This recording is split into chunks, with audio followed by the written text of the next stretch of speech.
It is time to head back to school, which means that there are new opportunities for kids to make new friends. Making friends may not be as easy as it sounds. So this is what Blanca Cobb, who has a master's degree in psychology, and I are talking about this morning. So Blanca, why is it difficult for some kids to make friends?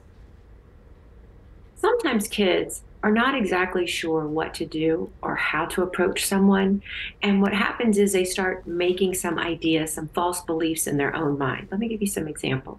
Sometimes they think they're not going to be liked, or they're not sure what to say, or they're embarrassed about something. Maybe they're watching other kids play and they're realizing, hey, I'm not as athletic. I can't run that fast, or I don't know how to play the game that they're playing. So instead of exploring opportunities, they're just not sure what to do. And so again, it's these false beliefs that they may not fit in. And what can parents do to help their kids make friends?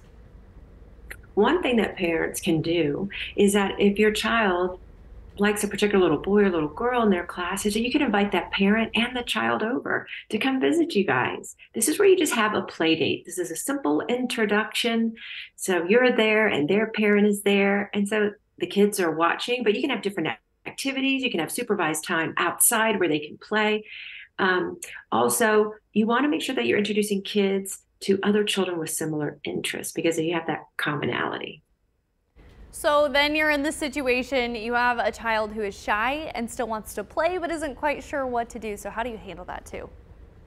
Well, then what you can do is you can say, or you can coach your kids and just teach them how to talk to other kids. But you do this by modeling and say, hey, look, Susie is playing with the crayons. You really like to draw also. Remember the time when you drew? Or can you show me how to draw? So what you're doing is you're helping start a conversation between the children, and they'll pick up on them. But also realize that sometimes children can parallel play, which means that they can play side by side and there isn't a lot of talking, and that's okay as long as they're enjoying themselves. So again, there's no one way of playing with the friend. You just want to make sure there's some enjoyment, and sometimes you can just bridge the conversation for the children to get it going. I love this advice. I think whether you're kids, adults, I think there's something you can still take from this too. So thank you, Blanca.